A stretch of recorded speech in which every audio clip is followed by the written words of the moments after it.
ইমানের মধ্যে যদি দুর্বলতা না থাকতো তাহলে শতকরা ৯৬% মুসলমানের দেশে কখনো শিক্ষা অঙ্গনকে নিয়ে এতটা খেলামেলা করার সাহস কোন শিক্ষামন্ত্রী পেত না। শতকরা ৯৬% দেশের মুসলমান যদি ইমানি শক্তি আর ইমানি দীপ্ততায় এক সমান হতো তাহলে বাংলাদেশের শিক্ষা অঙ্গনকে যৌনতা আর অশ্লীলতার কবিতা আর ছন্দ দিয়ে আর যৌনতার ইসলামিক ইতিহাসকে বাদ দিয়ে যৌনতার ইতিহাস লিখে আমার যুবক যুবতী ভাই বোনদেরকে নষ্ট করার মতো দুঃসাহস বাংলাদেশের শিক্ষামন্ত্রী কখনো দেখাইতো না।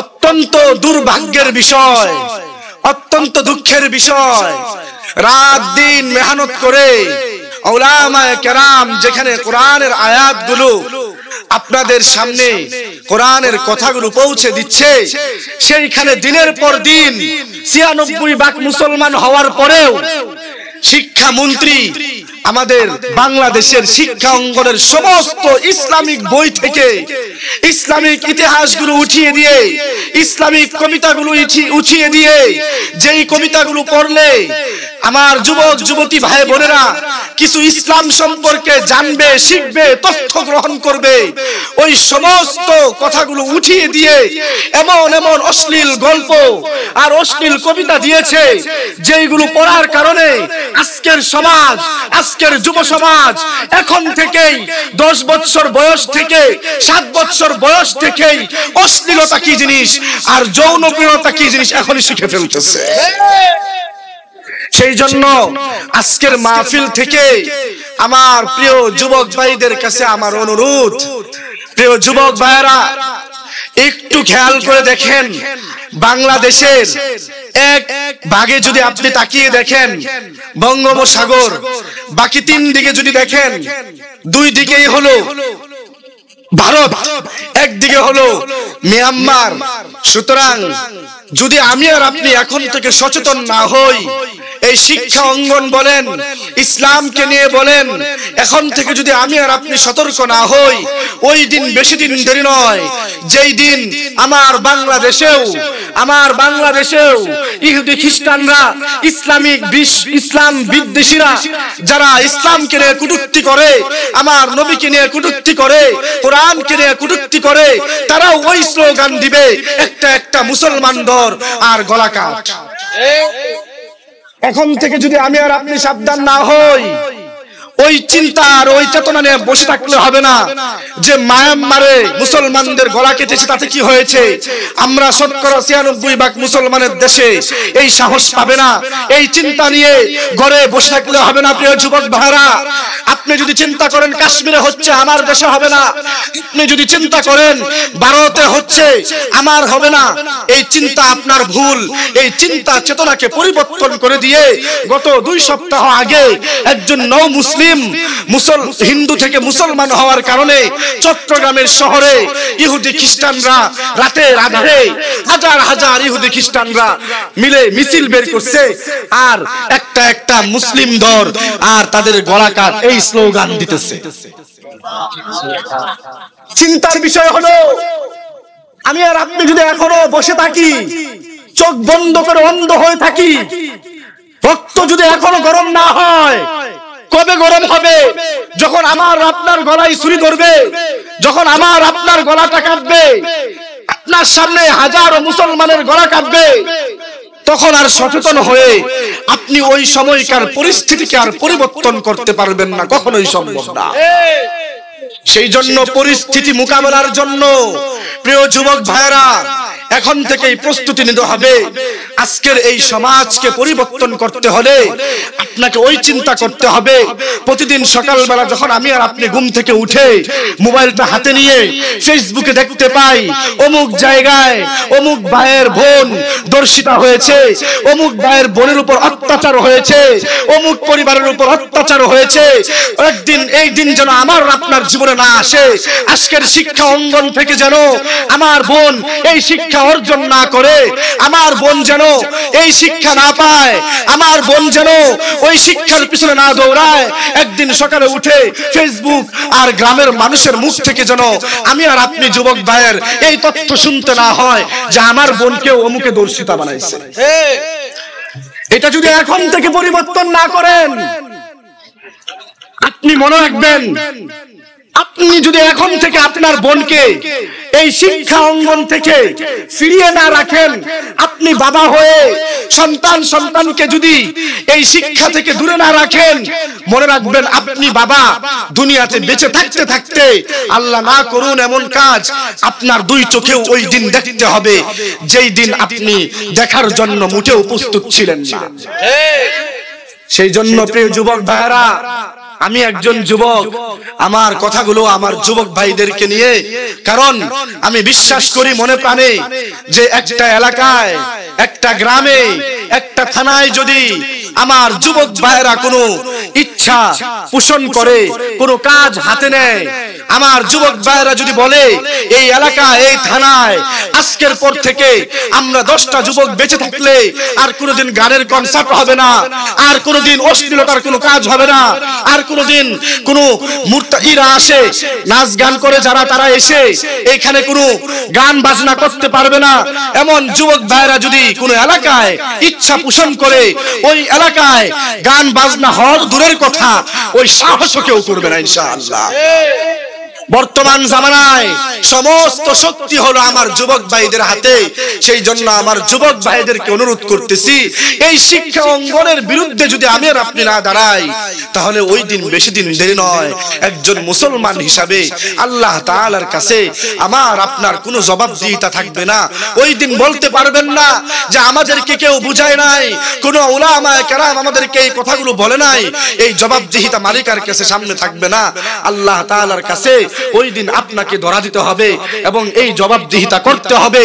যদি আপনি জবাবদিহিতা না করতে পারেন, এই অশ্লীলতার বিরুদ্ধে যদি আপনি স্লোগান না উঠান, আপনারা যদি না দাঁড়ান ওই হাসরের মাঠে, কঠিন ময়দানে, যেদিন আপনার সাথী কেউ হবে না, ইয়াউমা ইয়াফিরুল মারউ মিন আখি ওয়া উম্মিহি ওয়া আবি ওয়া সাহিবাতিহি ওয়া বানি, যেদিন আপনার মা বাবাকে চিনবে না, সন্তানকে চিনবে না বাবা, আর বাবা সন্তানকে চিনবে না, ভাই বোনকে চিনবে না, বোন ভাইকে চিনবে না, ওই কঠিন ময়দানে আল্লাহ তাআলা যদি আমার আপনার বিরুদ্ধে হয়ে যায়, ওই দিন আমার আপনার কোনো রাস্তা থাকবে না জাহান্নাম ছাড়া। সেই জন্য প্রিয় যুবক ভাইরা, আপনাদের কাছে অনুরোধ, আমার আগে হযরত বয়ান করছেন, হযরতের কাছ থেকে আপনি কতটুকু কি নিতে পারছেন আমি তো জানি না, তবে আমি বলবো আজকের এই ময়দান থেকে কিছু যদি না নিয়ে যেতে পারি, জীবনের সাথে যদি কিছু আমল সম্পৃক্ত করতে না পারি, তাহলে আজকের এই ময়দানের এত মানুষ হওয়া, বয়ান করা, কথা বলা, কোরআন তেলাওয়াত শোনানোর তার কোনো ফায়দা নেই, কোনো ফায়দা নেই। আজকে এই মাদ্রাসার উসিলায় যে সুন্দর ওয়াজ মাহফিল আপনারা পেয়েছেন, এই মাহফিলকে নিজের জন্য রহমত স্বরূপ মনে করতে হবে, কারণ আপনি যতদিন বেঁচে থাকবেন আপনার জীবনে হয়তো আর এমন মাহফিল, এমন সুন্দর আয়োজন নাও আসতে পারে। আপনারা যতক্ষণ এই মাহফিলে বসেছিলেন, আল্লাহ তাআলা একটা সেকেন্ড সময়, যাররা পরিমাণ সময়, এর মূল্য আল্লাহ তাআলা আপনার আমল নামায় ফেরেশতাদের মাধ্যমে নেকি লেখাইতে আছেন। সুতরাং এখানে আসছেন, লাভবান হইছেন।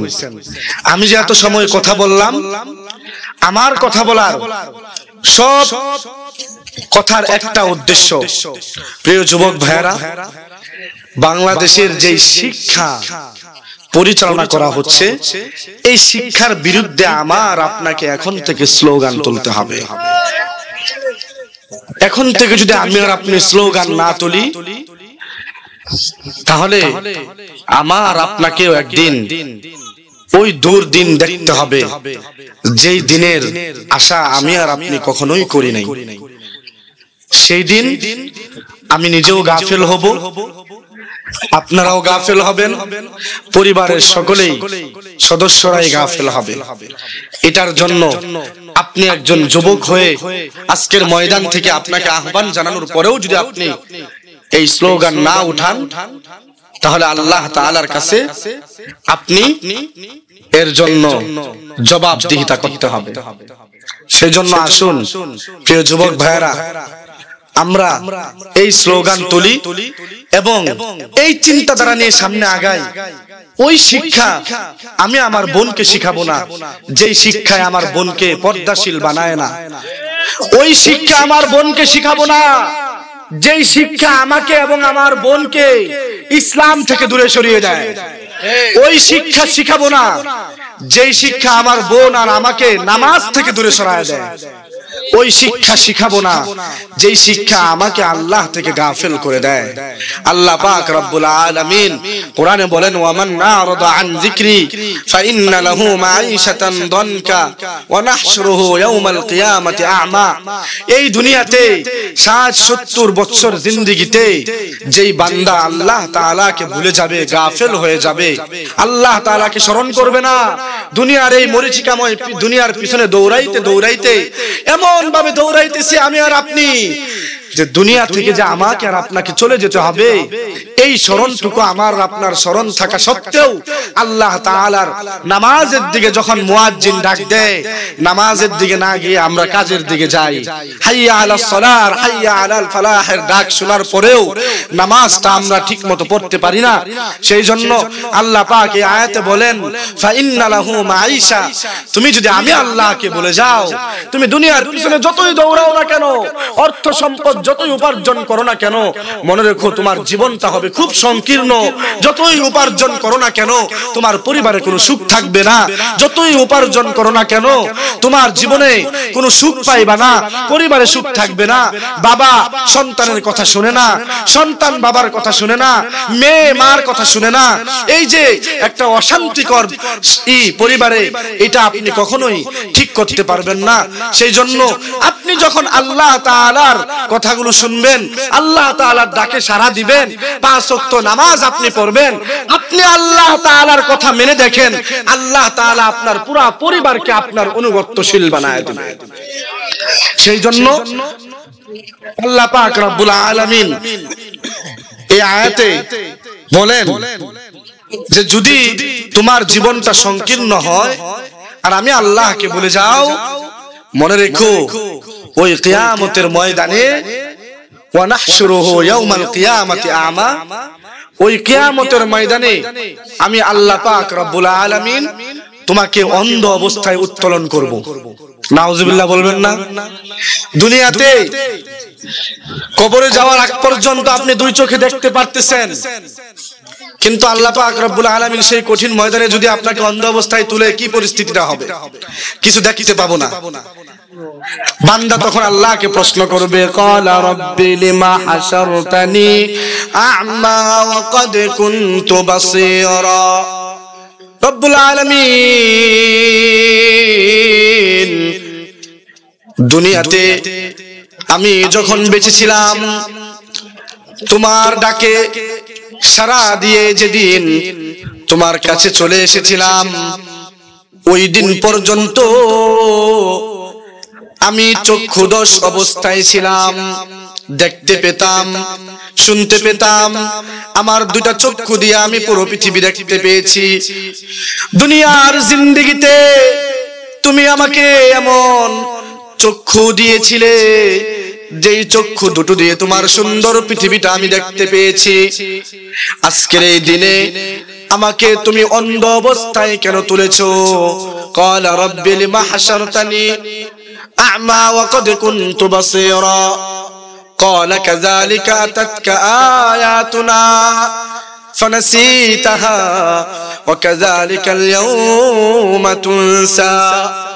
আল্লাহ পাক রব্বুল আলামিন বান্দাদেরকে ডাক দিয়ে বলবেন, ও আমার বান্দারা, আজকে তোমাদেরকে যে অন্ধ অবস্থায় উত্তোলন করেছি, মনে করে দেখো ওই দিনের কথা, যেই দিন আল্লাহ উলামা ওয়ারাসাতুল আম্বিয়া, আমার নবীর ওয়ারিসরা দুনিয়াতে তোমাকে আমার আয়াত সমূহ সম্পর্কে, আমার আয়াতের নিদর্শনাবলী শুনিয়েছে।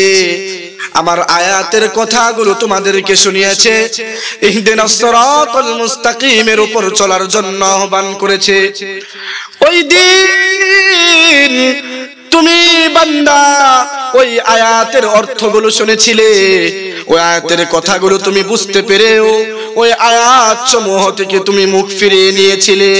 তুমি দুনিয়ার ওই আয়াতের সমূহ কথাগুলো শুনেও তার উপর আমল করো নাই। আমি আল্লাহকে তুমি স্মরণ করো নাই। আমি আল্লাহ সে স্মরণ থেকে গাফেল হয়ে গেছো।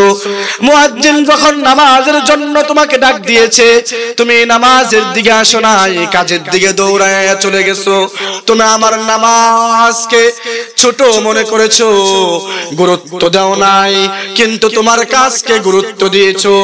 এই জন্য আজকের এই কঠিন ময়দানে আমি আল্লাহ পাক রব্বুল আলামিনও তোমাকে ভুলে গিয়েছি এবং তোমাকে এই কঠিন ময়দানে অন্ধ অবস্থায় উত্তোলন করেছি। ওই কঠিন ময়দানে যদি আল্লাহ পাক রব্বুল আলামিন আমার আপনার বিরুদ্ধাচরণ করে, তাহলে কোনদিনও আমি আর আপনি জান্নাত পাওয়ার আশাটা করতে পারি না। সেই জন্য প্রিয় যুবক ভাইরা, প্রিয় বাবারা, আজকের এই অনুষ্ঠান থেকে আপনাদের কাছে আমার দুইটাই চাওয়া। এক নাম্বার হলো প্রিয় যুবক ভাইরা, যে শিক্ষা নামক কলঙ্ক আমাদের এই দেশে শুরু হয়েছে, এর বিরুদ্ধে স্লোগান উঠানো এবং আজকের এই প্রোগ্রাম থেকে এই নিয়ত করা যে আল্লাহ আমরা 5 ওয়াক্ত নামাজ কালকে থেকে জামাতের সাথে আদায় করব ইনশাআল্লাহ। পারবো তো ইনশাআল্লাহ?